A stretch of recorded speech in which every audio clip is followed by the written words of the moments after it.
Hello बच्चों, क्या हाल चाल। फिजिक्स टेस्ट परिवार में आप सभी का स्वागत है। तो हम लोग पढ़ रहे थे क्या, क्लास 12 की फिजिक्स, जिसमें चैप्टर चल रहा था मूविंग चार्ज एंड मैग्नेटिज्म का, जिसे हम सब कहते हैं कि मैग्नेटिज्म। यूनिट का नाम है मैग्नेटिज्म एंड चैप्टर का नाम है आपके मूविंग चार्ज एंड मैग्नेटिज्म।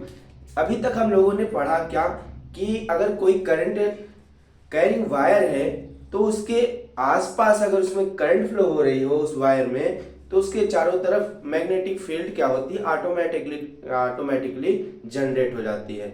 और हम लोगों ने उसके डायरेक्शन के बारे में पता किया था, मैग्नेटिक फील्ड की डायरेक्शन कैसी होती है, इनवर्ड कैसे होती है, आउटवर्ड कैसे होती है। और फिर हम लोगों ने पढ़ा डिटर्मिनेशन ऑफ मैग्नेटिक फील्ड, जिसमें से हम लोगों ने बात किए कि बायो-सेवर्ट के लॉ के बारे में। बायो-सेवर्ट लॉ में हमने पढ़ा कि बायो-सेवर्ट लॉ जो अप्लाई होता है छोटे से डीएल लेंथ पर, कितनी मैग्नेटिक फील्ड, एक छोटी सी हमारी लेंथ करंट कैरिंग वायर कितनी मैग्नेटिक फील्ड जनरेट करती है किसी पॉइंट पी पर जो बाहर की ओर दिया होता है। और फिर हम लोगों ने पढ़ा कि डायरेक्शन ऑफ मैग्नेटिक फील्ड। फिर हम लोगों ने एक डेरिवेशन किया क्या कि करंट कैरिंग वायर, अगर कोई फाइनाइट लेंथ की स्ट्रेट करंट कैरिंग वायर हो तब उस पर कितनी मैग्नेटिक फील्ड जनरेट होती है, इसके बारे में हम लोगों ने पता लगाया। और वहां से दो फार्मूले हमको मिले थे। कौन कौन से फार्मूले? एक तो बायो-सेवर्ट लॉ में हमको दो फार्मूले मिले थे। एक स्केलर फॉर्म में मिला था, एक वेक्टर फॉर्म में मिला था। वेक्टर फॉर्म में क्या मिला था? वेक्टर फॉर्म में मिला था dv is equal to, dB के ऊपर क्या बना था, एरो का साइन, मतलब वेक्टर का sine. dv equal to mu naught upon 4 pi i vector dl into vector r upon r cube, ये मिला था। किस फॉर्म में? वेक्टर फॉर्म में। और स्केलर फॉर्म की बात करें तो स्केलर फॉर्म में बनता है dv is equal to mu naught upon 4 pi ideal sine theta upon r square हो गया था यहाँ पे, ये हो गई हमारी स्केलर फॉर्म में। उसके बाद हम लोगों ने क्या देखा, वही कि स्ट्रेट करंट कैरिंग वायर है तो मैग्नेटिक फील्ड कैसे जनरेट होती है। उसमें हमको फार्मूला मिला था जिसको डिराइव करके निकाले थे हम लोग, क्या कि b equal to mu naught upon 4 pi I by a sine phi 1 plus sine phi 2। और इस डेरिवेशन पे हम लोगों ने क्या किया था, इस एप्लीकेशन पे हम लोगों ने बहुत सारे सुंदर सुंदर क्वेश्चन किए थे जो हमारे आईआईटी और नीट लेवल के थे क्वेश्चन। तो आज हम लोग पढ़ेंगे तो क्या उसके आगे थोड़ी सी एप्लीकेशन और पढ़ेंगे।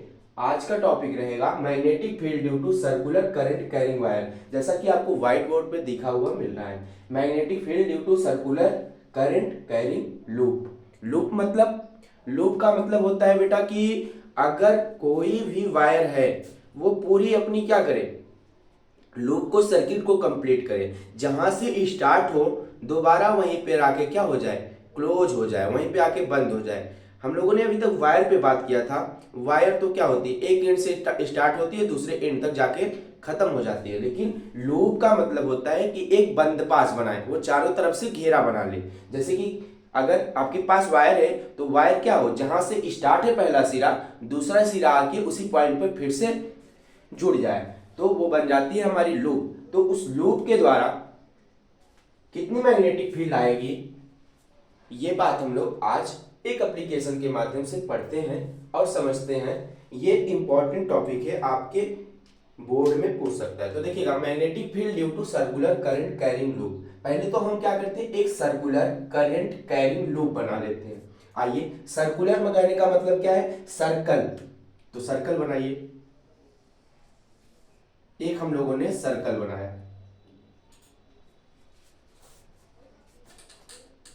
थोड़ा बड़ा सा बनाइए इसको, क्योंकि इसमें दिखना चाहिए।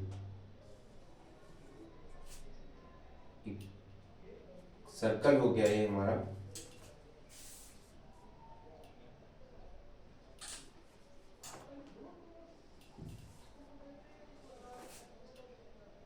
ये सर्कल है हमारा, और सर्कल के बीच में एक पॉइंट मान लीजिए हमारा ये सेंटर पॉइंट है, जिसका नाम दे देते हैं हम लोग ए नहीं ओ दे देते हैं, क्या, ओ। मान लीजिए सेंटर के बीच में जो है एक पॉइंट, उसको हम लोगों ने नाम ए दिया। अब ये हमारी पूरी तरीके से क्या बन गई, एक सर्कुलर लूप बनी। अब इसी में क्या करिए, आप करंट दौड़ा दीजिए आई। चारों तरफ इसमें क्या फ्लो हो रही है, करंट फ्लो हो रही है। आई मतलब करंट, करंट बह रही है। और इस सर्कुलर लूप की रेडियस क्या है, यहां से यहां तक मान लेते हैं इसकी रेडियस स्मॉल ए है ना। इसकी रेडियस ओ पॉइंट से इस पॉइंट तक, इसके सरकमफेरेंस तक, सेंटर से किसी सर्कल के सरकमफेरेंस तक जो लेंथ होती है वो होती है हमारी रेडियस। तो रेडियस हमारी हो गई मान लिए ए। ठीक, अब करते हैं हम लोग इस पर मैग्नेटिक फील्ड फाइंड करते हैं। Magnetic field due to circular current carrying loop. ये इतनी फिगर समझ में आई आपको। अब देखिएगा कि हम लोगों ने पढ़ा है bio Savart law. Bio Savart law क्या बताता है कि एक साथ किसी भी करंट कैरिंग वायर की हम लोग मैग्नेटिक फील्ड नहीं बता सकते कि उस वायर के द्वारा टोटल कितनी करंट मैग्नेटिक फील्ड आ रही है। हम लोगों ने छोटे छोटे टुकड़े में क्या किया था, वायर को काट काट कर हम लोगों ने मैग्नेटिक फील्ड ज्ञात किया था। फिर उसके बाद उसकी उसमें इंटीग्रेशन करके पूरा वैल्यू निकाल लिए थे। ठीक उसी प्रकार से वही बायो सेवर्ट लॉ अगर हम यहाँ पर इस करंट कैरिंग लूप में अप्लाई करें तो इसका भी हम लोग वैल्यू बता सकते हैं कि मैग्नेटिक फील्ड कितनी आएगी। तो देखिए यहाँ पर मैं मान लेता हूँ छोटा सा एक टुकड़ा काट लेता हूँ इसका। मान लीजिए मैंने यहाँ से यहाँ तक टुकड़ा एक ले लिया। अब इस जो करंट कैरिंग लूप है यहाँ से यहाँ तक, इसका नाम दे देते हैं क्या, डीएल। डीएल डीएल लेंथ ले लेते हैं। और डीएल लेंथ से इस सेंटर पॉइंट तक दूरी मान लेते हैं क्या, अगर ये ए है। सर्कल क्या होता है, सर्कल में चारों तरफ अगर आप रेडियस बनाते हैं तो रेडियस हमेशा इक्वल आती है ना। तो अगर ये लेंथ, ये रेडियस हमारी ए है तो ये भी रेडियस हमारी ए होगी। और यहां पर एंगल बन रहा है, कितने डिग्री का एंगल, परपेंडिकुलर है। परपेंडिकुलर जहां पर लाइन होती है वहां पर हमेशा क्या होता है, ऑलवेज 19 डिग्री एंगल क्रिएट होता है। तो यहां पर 90 डिग्री बन रहा है, यहां पर भी 90 डिग्री एंगल बनेगा, यहां पर भी 90 डिग्री एंगल हमारा बनेगा। तो सब जगह 90 90 90 डिग्री के एंगल बनेंगे। इतनी बात समझ में आई? समझिए, एकदम ध्यान से समझिएगा। तो अगर यहां से हम लोग, थोड़ा सा ध्यान दीजिए, अगर यहां से हम लोग क्या करें, ऐसे लाइन खींच दें तो ये हमारी बताती है इसके हमेशा परपेंडिकुलर डायरेक्शन में अगर कोई लाइन बनती है तो वो हमारी दिखाती है मैग्नेटिक फील्ड की डायरेक्शन। इस साइड इसकी मैग्नेटिक फील्ड की डायरेक्शन होगी इस डीएल लेंथ के कारण ना। और राइट हैंड पाम रूल हम लोग पढ़े हैं। राइट हैंड पाम रूल क्या बताता है, आप अपने अंगूठी को क्या करिए, मैग्नेटिक फील्ड की डायरेक्शन में रखिए और अपने फिंगर को कर्ल करिए। जब अपने आप थंब को, राइट थंब को मैग्नेटिक फील्ड की डायरेक्शन में रखा, देन अपनी सारी फिंगर को चारों एक साथ कर्ल करिए। जिस डायरेक्शन में आपकी चारों फिंगर कर्ल हो रही है वही डायरेक्शन क्या होती है, हमारी मैग्नेटिक फील्ड की direction. Right hand palm rule यही होता है, जो कि मैंने आपको नेक्स्ट इसके पहले वाले लेक्चर में पढ़ाया है। अगर आप लोग उस लेक्चर का नहीं देखे होंगे तो लिंक उसका मैं डिस्क्रिप्शन बॉक्स में दे दूंगा, आप लोग उस वीडियो को पहले देख लीजिएगा, फिर ये पूरी चैप्टर आपको समझ में आएगा। तो अपने कर्ल को से कर्ल को, अपने फिंगर को कर्ल कीजिए। आपकी फिंगर क्या हो रही है, अंदर की ओर जा रही है। अंदर की ओर जाने का मतलब है क्या है, अंदर, इनवर्ड। इनवर्ड इनवर्ड इसकी क्या होगी, इनवर्ड में हम बताए हैं आपको क्रॉस का साइन बनता है, क्रॉस का साइन बनता है, ये होता है इनवर्ड। तो यहां पर हमारी जो होगी मैग्नेटिक फील्ड वो कैसी होगी, इनवर्ड, अंदर की ओर ना, अंदर की ओर। अब क्या करते हैं, इस रेडियस ए के द्वारा, इस रेडियस ए के द्वारा इस सेंटर पॉइंट पर कितनी मैग्नेटिक फील्ड आएगी, आइए निकालते हैं। तो radius a, radius a, radius बराबर a, DV due to current element. अब हमको ज्ञात करनी है क्या, छोटी सी मैग्नेटिक फील्ड इस डीएल लेंथ के कारण।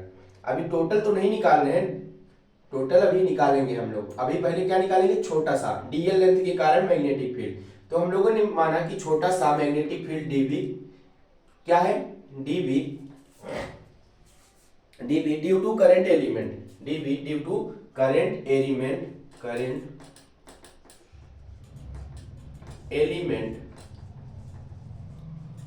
डीवी करंट एलिमेंट किसके कारण, एलिमेंट ड्यू टू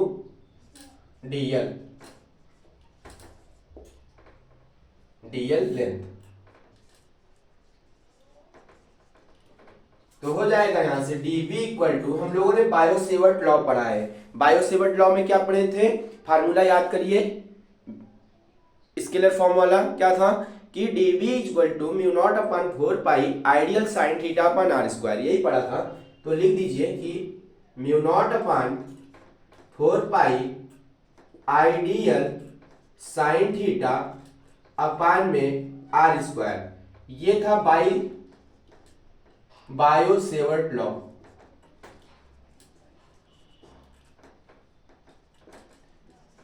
तो सेम यही फार्मूला यहां पर अप्लाई कर देते हैं। यहां पर साइन थीटा कितना है, 90 डिग्री रख देंगे। डीएल, हाँ डीएल तो वही है, तो डीएल इतनी छोटी सी लेंथ लिए हैं, डीएल रख देंगे। और यहाँ पर आर क्या है, आर हमारी रेडियस है। यहाँ पर रेडियस हम लोगों ने क्या माना है, ए माना है, तो ए आर की जगह पर ए रख देते। तो आइए वैल्यू पुट करते हैं। तो dv equal to mu naught upon 4 pi ideal sine 90 degree, देखिए यहाँ पर साइन 90 डिग्री है ना, थीटा बराबर 90 डिग्री और रेडियस क्या है यहाँ पर आर है बायो-सेवर्ट लॉ में, लेकिन हम लोग यहाँ एज्यूम किए हैं ए, स्मॉल ए, तो ए की पावर 2 ए स्क्वायर, ये बनेगा। अब इसको क्या करते हैं हम लोग, सॉल्व करते हैं जब, तो बी नेट निकल के आएगा हमारा, बी नेट बराबर mu naught upon 4 pi sine 90 degree की वैल्यू कितना होती है, साइन 90 डिग्री बराबर होती है हमारी वैल्यू 1, तो 90 डिग्री की वैल्यू साइन 90 डिग्री वैल्यू 1 हो जाएगी, तो उसको लिखने की जरूरत नहीं है। तो आइडियल अपॉन ए स्क्वायर, आइडियल अपॉन ए स्क्वायर। अब क्या करते हैं कि इस टोटल को हम लोग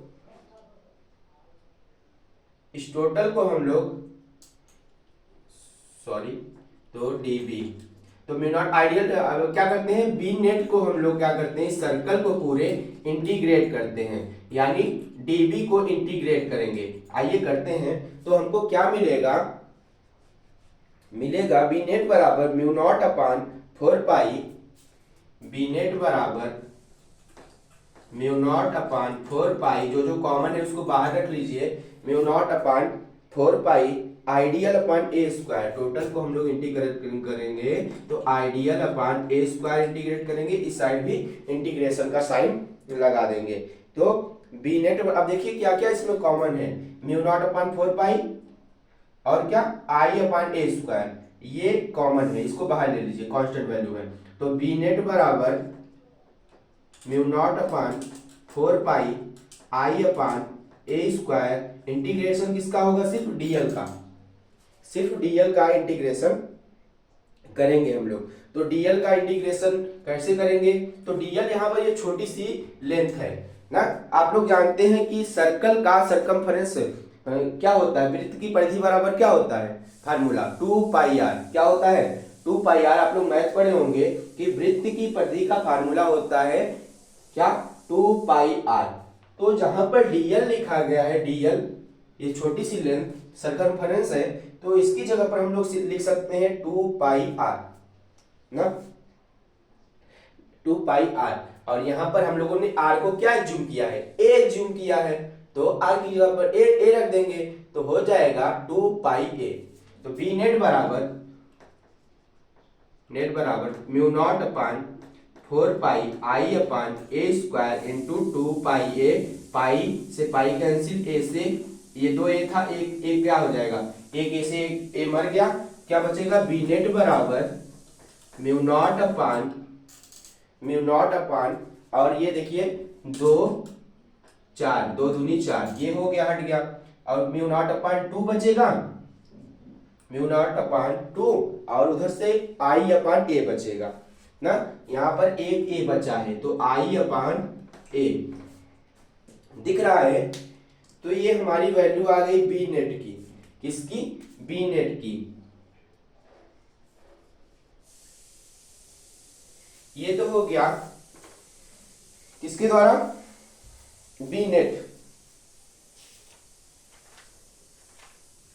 बी नेट के द्वारा टोटल वैल्यू आ गई। हम लोगों ने इंटीग्रेट कर दिया मतलब पूरी सरकमफेरेंस को। जैसे कि इसको भी हम ले लिया, इसको ही छोटी सी डीएल मान ली लेंथ ना, इसकी भी दूरी हो गई ए, और ये भी ले लिए हम लोग, ये भी ए हो गया, ये छोटी सी भी डिस्टेंस डीएल हो गई, ये डीएल हो गया, और यहां भी ले लिए ऐसे ठीक इसी प्रकार से डीएल लेंथ। तो सब जगह क्या है हमारी डायरेक्शन मैग्नेटिक फील्ड की अंदर की ओर है। यहां भी अंदर है, यहां भी है, यहां भी अंदर की ओर इसकी मैग्नेटिक फील्ड लगेगी, यहां भी अंदर की ओर मैग्नेटिक फील्ड लगेगी। तो चारों जो टोटल होता है वृत्त की परिधि बराबर 2 पाई आर, सेम उसी को रख के हम लोगों ने टोटल को इंटीग्रेट कर दिया, चारों को एक साथ। पहले तो एक बार निकाले हम लोग, ये आया कि mu naught upon 4 pi ideal upon ए स्क्वायर, फिर हम लोगों ने 3 और क्या किया, ऐड कर दिया। तो बी नेट बराबर mu naught upon 4 pi ideal upon ए स्क्वायर, और डीएल को जब इंटीग्रेट किए वहां से मिला 2 पाई ए, 2 पाई ए की वैल्यू रखे, आपस में कुछ कटा पिटा काट पीट कर हमको ये टोटल इसकी मैग्नेटिक फील्ड मिल गई।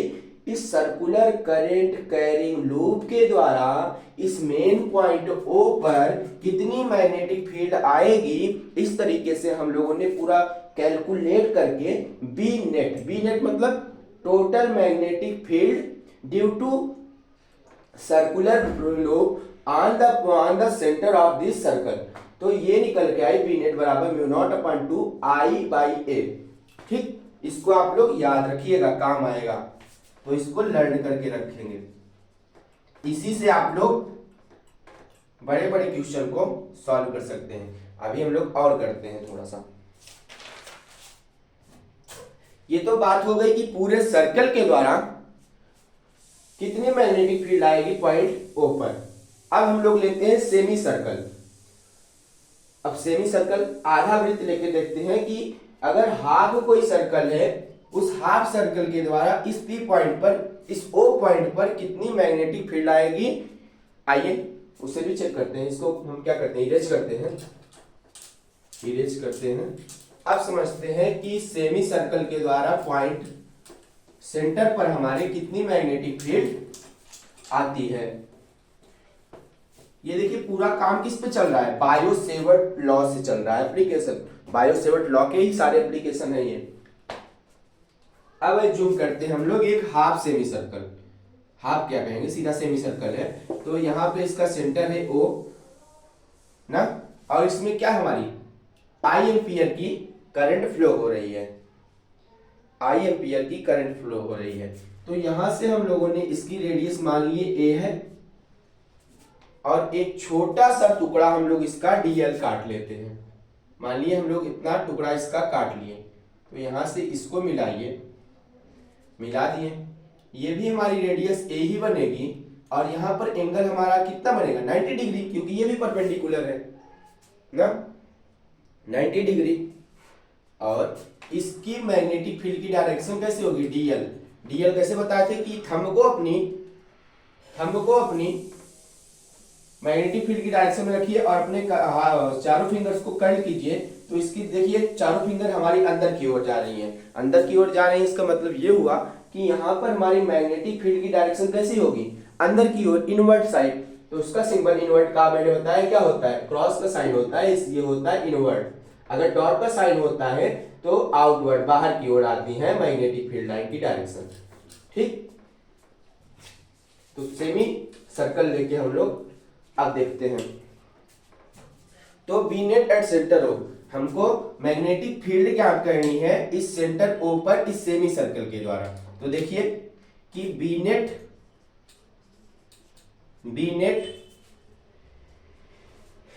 Centre O, at centre O. कैसे निकलेगा एट सेंटर ओ? तो हम लोगों ने पढ़ा था formula dB is equal to dB due to dl length, ये dl हमारी क्या है लेंथ है, dB due to dl elementary loop ना, dB due to dl elementary loop. ये क्या है, हमारी एक प्रकार की आर्क है। क्या है? आर्क। आर्क आप लोग पढ़े हैं कि आर्क बराबर क्या होता है, कोण बराबर चाप बटा त्रिज्या ना, यही पढ़े हैं कि थीटा बराबर आर्क अपान रेडियस, थीटा बराबर आर्क अपान रेडियस। हमको रेडियस अगर निकालनी है तो क्या करेंगे, तो हो जाएगा रेडियस, आर्क बराबर रेडियस इंटू थीटा, आर्क बराबर रेडियस इंटू एंगल। यहां पर देखिए, अब फार्मूला अप्लाई करते हैं कि dV बराबर हम लोग जानते हैं क्या, कि dV बराबर mu naught upon 4 pi ideal sine theta. Sine theta कितना है यहाँ पर 90 डिग्री, साइन 19 डिग्री अपान क्या होता है आर क्यूब की आर स्क्वायर, आर स्क्वायर होता है स्केलर फॉर्म में। तो यहाँ पर आर की जगह पे हम लोग क्या एज्यूम किए हैं, ए माने हैं रेडियस, तो ए का square. dV equal to mu naught upon 4 pi ideal sine 90 degree upon a square. हम सब जानते हैं कि साइन 90 डिग्री की वैल्यू कितनी होती है बच्चा, वो होती है हमारी 1। तो हमारी बी निकल के आएगी, बी नेट बराबर mu naught upon 4 pi ideal sign की 90 डिग्री की वैल्यू 1 तो लिखेंगे ही नहीं, सीधा छोड़ देंगे, आइडियल अपन ए स्क्वायर। अब इसको इंटीग्रेट किया जाए, आइए करते हैं। तो बी नेट बराबर integration of mu naught upon 4 pi i dl upon a square, जो कॉमन है उसको बाहर पकड़ के खींच लाओ। क्या क्या कॉमन है, मान ली ये mu naught upon 4 pi I upon a square common है। इंटीग्रेशन होगा सिर्फ डीएल का, जब डीएल का इंटीग्रेशन होगा तो हाफ सेमी सर्कल के लिए क्या होगा, वहां पर क्या था, सर्कुलर लूप था पूरा, तो हम लोगों ने 2 पाई आर रखा था, आर की जगह पर ए माने थे तो ए रख दिया था। लेकिन यहाँ पर क्या है, हाफ सेमी सर्कल है, आधा है, तो बस 2 पाई आर का क्या कर दीजिए, आधा कर दीजिए, 2 पाई ए अपान 2 कर दीजिए, क्या बचेगा पाई इंटू ए। करिए, बी नेट बराबर mu naught upon 4 pi I upon a square, I upon a square, और वो क्या था 2 पाई आर था, आर की जगह पर ए रखे थे, उसको बस क्या करना है, वो तो पूरे होल सर्कुलर लूप था ना, उसी का आधा कर दीजिए तो आधे की वैल्यू निकल जाएगी। तो रख देंगे 2 पाई ए अपान 2 से 2 मर गया, बचा क्या पाई ए। तो बी नेट बराबर म्यू नॉट अपान 4 पाई, और कुछ कट रहा है तो देखिए यहां से पाई कट रहा है, ए कट रहा है, पाई भी एक मर गया, एक ए भी मर गया, तो क्या बचेगा mu naught upon 4 I by a, मिल गया mu naught upon 4 I by a. अब थोड़ी सी बात यहां पर एंगल की हुई थी, यहां पर एंगल की बात हुई थी, तो एंगल क्या था इसको समझिए थोड़ा सा। एंगल था हमारा थीटा, तो बी नेट बराबर, यहीं से समझिए, बी नेट बराबर mu naught upon 4 pi I upon a square. यहां पर एंगल की भी बात हुई थी कि एंगल कितना था 90 डिग्री, तो क्या बनता है, हम लोग पढ़े थीटा बराबर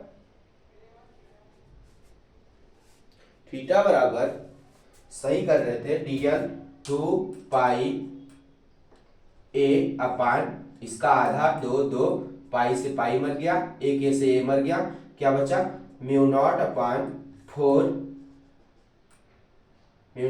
4 आई बाई ए, ये वैल्यू आएगी बी नेट की यहां से।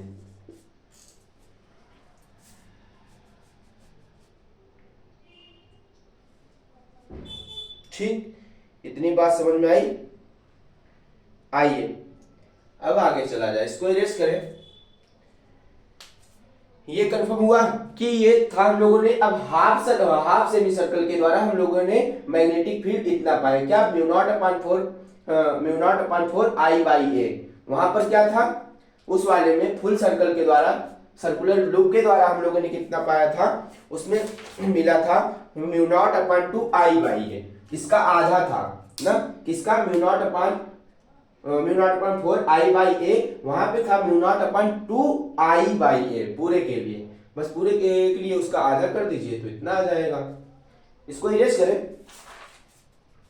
इरेज करते हैं। अभी हम लोगों ने दो बातें पढ़े, एक पूरे सर्कल के द्वारा उस सेंटर पर, ओप सेंटर पर कितनी मैग्नेटिक फील्ड आएगी।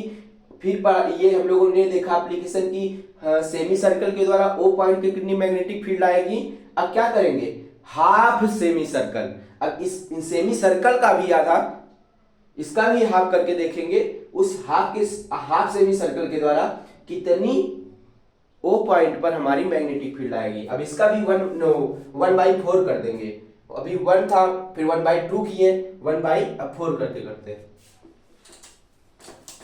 इसको इरेज करते हैं। क्या कर रहे हैं, बस सर्कल को क्या कर रहे हैं, अलग अलग हिस्सों में तोड़ रहे हैं। पहले पूरा था, फिर आधा किया, फिर आधे का आधा कर रहे हैं। कुछ नहीं होगा, बस क्या करना है हमको, जितनी वैल्यू आ रही थी mu naught upon 2 I by a आया, फिर उसका भी आधा कर दिए, mu naught upon 4 by a आ गया। अब इसके बाद फिर उसका भी आधा करेंगे तो म्यू नॉट अपॉन 8 आ जाएगा, mu naught upon 8 I by a आ जाएगा। अब फिर उसका उल्टा करेंगे तो mu naught upon 16 upon I by a आएगा। फिर आधा, ऐसे करते रहो, निकल जाएगा सबकी वैल्यू। जितना भी टुकड़ा आप करना चाहो निकाल सकते हो। अब देखिए कि हम लोगों ने सेमी सर्कल का तो भी आधा हिस्सा काट लेते हैं, जिसको हम लोग बोलते हैं क्वाड्रेंट निर्देशांक ना। तो क्वाड्रेंट कैसे होता है आइए समझते हैं। ये है हमारा सेंटर ओ है, और यहां पर हमारा एंगल बन रहा है 90 डिग्री। इसमें तो आप जानते ही हैं क्या बहती है, इलेक्ट्रिक करंट। और यहां से यहां तक हमारी जो रेडियस होगी, और एक टुकड़ा काट लेते हैं, जो बायोसेवर्ट चाचा ने बताया था कि हम लोग जो ये मैग्नेटिक फील्ड हम लोग कैसे ज्ञात करते हैं, टुकड़े काट काट के किसी भी करंट कैरिंग वायर के। तो एक टुकड़ा हम लोगों ने काट लिया, इसकी मैग्नेटिक फील्ड कुछ ऐसे होगी। अपने थंब को मैग्नेटिक फील्ड की डायरेक्शन, इस करंट कैरिंग लूप के डायरेक्शन में रखिए और अपनी फिंगर को कर्ल कीजिए। तो ये भी क्या हो रही है, इनवर्ट का साइन क्रॉस होता है, तो ये है, इसकी भी करंट कैसी बन रही है, इसकी भी डायरेक्शन क्या होगी, मैग्नेटिक फील्ड की। यहां पर भी मैग्नेटिक फील्ड की डायरेक्शन होगी स्टूडेंट्स की इनवर्ट, अंदर की ओर। ओके, समझ में आ रहा होगा थोड़ा बहुत। बी नेट एट ओ, अब हमको यहां पर याद करना है, बी नेट मैग्नेटिक फील्ड याद करनी है एट ओ। इस ओ पॉइंट पर इस छोटे से डीएल लेंथ के द्वारा कितनी मैग्नेटिक फील्ड आएगी, इसको निकालना है। सेम उसी प्रकार से निकाल लेंगे। हमको पता है एक बात, कुछ भी हो करना क्या है, बायोसेवर्ट लॉ अप्लाई करना है। तो अप्लाई कर दीजिए, dv equal to mu naught upon 4 pi ideal sine theta upon r square. ये होता है क्या, बायोसेवर्ट लॉ।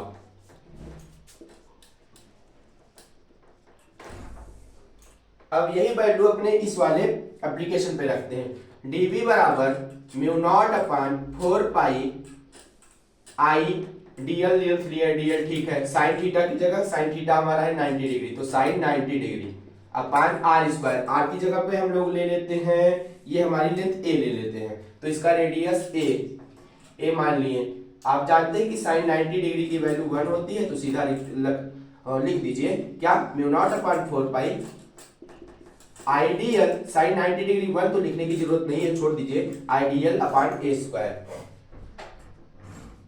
आइडियल अपॉन ए स्क्वायर। अब इतना करने के बाद आपको पता है हम लोग क्या कर रहे थे, क्या कर रहे थे, इंटीग्रेशन कर रहे थे। तो इस dv का इंटीग्रेशन कर देंगे, dv इक्वल टू टोटल का integration mu naught upon 4 pi आई dl अपॉन ए स्क्वायर। जब करेंगे क्या मिलेगा हमको, क्या मिलेगा, जो जो कॉमन है उसको बाहर रख लो,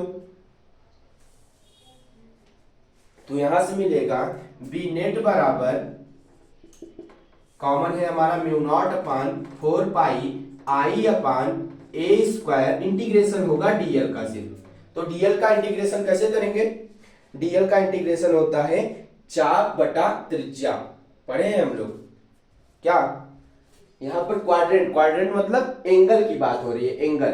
तो हम लोग पढ़े हैं कि थीटा बराबर आर्क हमारी क्या है डीएल अपान रेडियस क्या है ए, डीएल अपान ए तो सीधा सीधा एल बाई ए रख दीजिए, तो एल बाई ए, और एल बराबर अगर निकालना चाहे तो लेंथ बराबर होता है थीटा इंटू ए, ये रख सकते हैं।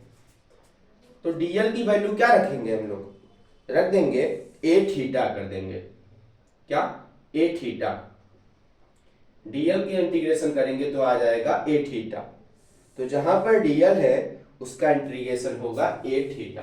बी नेट बराबर म्यू नॉट अपान का 4 pi I upon a square, integration हम लोग इसका किए, क्या आया कि ए थीटा, बस यही इसको पलट दिए, आई बाई ए, डीएल का इंटीग्रेशन होगा क्या ए थीटा। लो कुछ कटेगा पीटेगा तो देख लो, काट लो, क्या क्या कटेगा, एक एक कटेगा, बस एक एक इससे कट गया, ये कट गया, मिलेगा क्या बी नेट बराबर mu naught upon 4 pi I by A into theta, ये वैल्यू हमको मिल जाएगी। ये आई है, वन नहीं है ना, आई थीटा बाई ए, तो ये हमारा निकल के आ जाएगा आई थीटा, ठीक। तो ये समझ में आया आपको।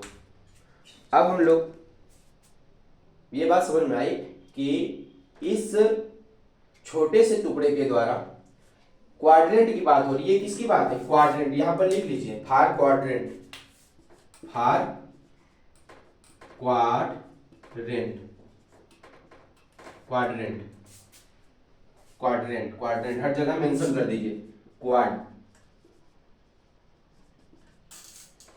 ना, समझ में आया। इसको इरेज करते हैं, कुछ नहीं, बहुत सिंपल है, बस क्या अप्लाई करना है, बायो-सेवर्ट लॉ अप्लाई करना है, हमको एंगल देखना है, हर जगह पर आप देख रहे हो 90 डिग्री का एंगल बन रहा है, 90 डिग्री की वैल्यू सबको पता है 1 होती है, लिखने की जरूरत नहीं है, बस थोड़ा सा क्या करना होता है कि आर की कितनी, आपको जानते हैं 2 पाई आर क्या होती है, सर्कल की क्या होती है हमारी सरकमफ्रेंस होती है, उसको रखा, और जहां पर एंगल की बात हो रही थी वहां पर एंगल को रख के निकाल लिया, और जहां पर हाफ की बात हो रही थी वहां पर आधा कर दे रहे थे, बस निकल गया।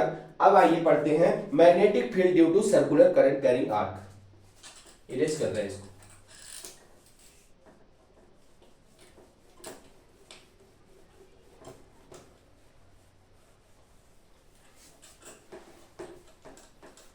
मजा आ रहा है, अब और मजा आएगा, देखो magnetic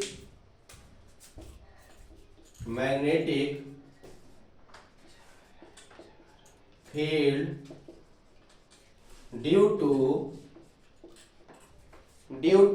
circular current carrying loop, circular current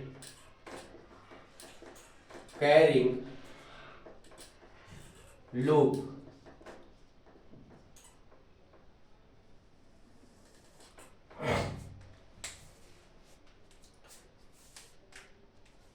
magnetic field due to circular current carrying loop, नहीं आर्क, आर्क सॉरी आर्क लिखो यहां पे, आर्क। तो देखिए एक आर्क बना दीजिए, बना दिया एक आर्क, ये आर्क होता है, आर्क बन गया, तो इस पॉइंट पे माना हम लोगों ने इस आर्क के द्वारा इस पॉइंट ओ पर यहां से यहां तक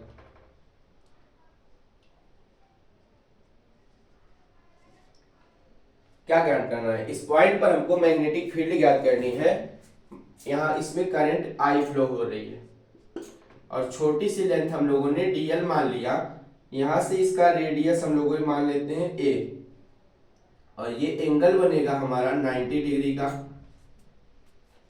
90 डिग्री का एंगल बन जाएगा। और यहां पर ये होगी हमारी मैग्नेटिक फील्ड की डायरेक्शन बी एट ओ। तो हमको इस ओ पॉइंट पर इस डीएल लेंथ के टोटल आर्क के द्वारा इस पर क्या ज्ञात करनी है, मैग्नेटिक फील्ड ज्ञात करनी है। तो देखिए फार्मूला लगाइए, dB equal to mu naught upon 4 pi ideal sine 90 upon a square, यही रखेंगे, साइन 90 की वैल्यू रख देंगे 1 और ए स्क्वायर ये लेंथ रख दिए। क्या हो जाएगा, साइन 90 की वैल्यू कितनी होती है, 1 होती है, तो रखिए ये बन जाएगा mu naught upon 4 pi i dl upon a square. अब इस टोटल को क्या करेंगे, इंटीग्रेट करेंगे, dB equal to mu naught upon 4 pi i dl upon a square. तो यहां से मिलेगा बी नेट बराबर, समझते चलिए, बी नेट बराबर जो कांस्टेंट वैल्यू हो उसको बाहर रख लीजिए, तो mu naught upon 4 pi I by a square, ये कांस्टेंट वैल्यू है, डीएल का इंटीग्रेशन हो जाएगा। तो डीएल का इंटीग्रेशन यहां पर करेंगे तो क्या आएगी, डीएल का इंटीग्रेशन करेंगे तो क्या आएगा, वो आएगा हमारा ए थीटा बी नेट बराबर mu naught upon 4 pi I by A theta. तो ए से ए कैंसिल, ये बनेगा बी नेट बराबर म्यू नॉट अपान 4 पाई आई थीटा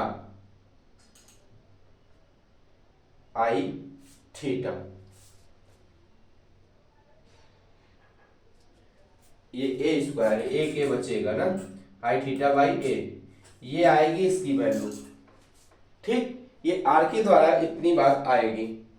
और जानते हैं आप लोग कि क्या 180 डिग्री बराबर होता है 1 पाई के, 180 डिग्री बराबर 1 पाई के, और 2 पाई बराबर 360 डिग्री होता है, और क्या, और 1 पाई बराबर होता है पाई बाई 180, और 1 पाई बराबर पाई बाई 180 डिग्री, 180 डिग्री। और 30 डिग्री का मान होता है 30 pi by 180, 30 pi by 180 degree, 30 degree की बात करें तो ये बात समझ में आई आपको। थोड़ा सा उस वाले में थोड़ा गलत हो गया था, इसके पहले जो बताया, तो ये आर के लिए था, और इसके पहले मैंने जो बताया उसमें थोड़ा सा मिस्टेक हुआ था, उसको फिर से समझ लेते हैं। कहाँ पे, ये वाला जो हम लोग अभी इसके पहले पढ़े, इसके पहले जो हम लोगों ने पढ़ा उसमें थोड़ा सा मिस्टेक है, उसको सही कर लीजिएगा, थोड़ा सा गलत हो गया था। क्या कि ये जो क्वाड्रेंट की बात हो रही थी यहाँ पर, ऐसे ये ओ पॉइंट था, यहाँ से छोटी सी डीएल लेंथ लिए थे हम लोग, इसकी डायरेक्शन मैग्नेटिक फील्ड की ये थी, ये पॉइंट ए था, और यहाँ से 90 डिग्री का हमारा एंगल बन रहा था ना। तो यहाँ पर क्या आई थी, तो वो फिर से देख लीजिए, dB इक्वल टू, तो बी नेट हमको ज्ञात करना था एट इस ओ पॉइंट पर, यहाँ पर फार्मूला बनता है dB equal to mu naught upon 4 pi ideal sine 90 degree upon a square. तो dB बराबर mu naught upon 4 pi ideal sine 91 a square, dB equal to, integration कर दीजिए टोटल का, mu naught upon 4 pi i dl upon a square, जो common है उसको बाहर पकड़ के लेके आइए, तो यहां से हमारी वैल्यू निकल के आएगी क्या, कि बी नेट बराबर mu naught upon 4 pi I by a square, common है, डीएल का इंटीग्रेशन करेंगे तो यहां से आर्क अपान रेडियस रखने हैं, तो निकल के आती है हमारी पाई बाई ए बाई 2, तो डीएल बराबर होगा integration pi by A by 2, ये आएगा यहाँ पे। तो यही हम, उसमें गड़बड़ हो गया था, रख दीजिए बी नेट बराबर mu naught upon 4 pi I by a square into में pi a by two, pi a divide by two, a cancel, pi cancel, है ना, ये कटा। और क्या, ये बात हो गई। तो 4 दूनी 8, यहां से देखिए बी नेट बराबर mu naught upon 8 I by a, ये मिलेगी वहां पे वैल्यू। तो ये थोड़ा सा मिस्टेक हुआ था, सॉरी उसके लिए, इसको ठीक कर लीजिए आप लोग। यहाँ से थोड़ा उसको इंटीग्रेशन में दिक्कत कर दिए थे, वहां पर थीटा इंटू ए रख दिया था, तो यहाँ पर रखना है हमको pi by A divide by to, क्योंकि हमको क्या करना है, टोटल जितना होता है सर्कल उसका हाफ का हाफ करना था। तो pi by A 2 pi are होता है, 2 पाई आर, तो 2 पाई आर का आधा कितना होगा, 2 पाई आर का आधा करे थे हम लोग, क्या आया था, mu naught upon 4 I by a, फिर उसका हाफ करेंगे तो mu naught upon 8 I by a आना चाहिए, तो आ गया mu naught upon 8 I by a. तो ये ऐसे इस तरीके से ये बातें निकलती हैं। तो आज का ये जितना भी हम लोगों ने एप्लीकेशन पढ़ा, अच्छे एप्लीकेशन पढ़े, सर्कुलर लोब के बारे में, आर्क के बारे में, क्वाड्रेंट के बारे में, सेमी सर्कल पर सारे हम लोगों ने डेरिवेट किए और इंटीग्रेशन भी थोड़ा आपको समझ में आ गया होगा कैसे किया जाता है। तो मेरी क्लास आज की आपको कैसी लगी, अगर आप लोग इसके पहले वाले वीडियो को अगर नहीं देखे हो तो मैं उसका लिंक इस डिस्क्रिप्शन बॉक्स में दे दूंगा, नहीं तो आप मेरे इस YouTube चैनल पर नीचे जाइए और प्लेलिस्ट बनी होगी क्लास 12 की, उसमें मैग्नेटिज्म चैप्टर चल रहा है, उसको आप लोग लेक्चर नंबर 1 से कंटिन्यू देखिए। तो आज के लिए बस इतना ही, मिलते हैं आपसे नेक्स्ट क्लास में। आप लोग खुश रहिए, मस्त रहिए और पढ़ते रहिए। आज की लाइन एक बोलेंगे कि कोशिश करने वालों की कभी हार नहीं होती, लहरों से डरकर नौका पार नहीं होती। कोशिश करने वालों की कभी हार नहीं होती। नन्ही चींटी जब दाना लेकर चलती है, चढ़ती दीवारों पर 100 बार फिसलती है। मन का यह विश्वास रगों में साहस भरता है, गिर कर चढ़ना चढ़कर उठना उस चींटी को नहीं अखरता है, और अंत में उसकी मेहनत, आखिर उसकी मेहनत बेकार नहीं होती। कोशिश करने वालों की कभी हार नहीं होती। तो हाँ बच्चों, practice makes a man perfect. अभ्यास जो होता है एक मनुष्य को, एक इंसान को बहुत ऊपर तक ले जाता है। तो आज की क्लास होती है यहीं तक, इसके आगे जो भी होगा हम लोग नेक्स्ट लेक्चर में कंप्लीट कर रहे होंगे। तो जय हिंद।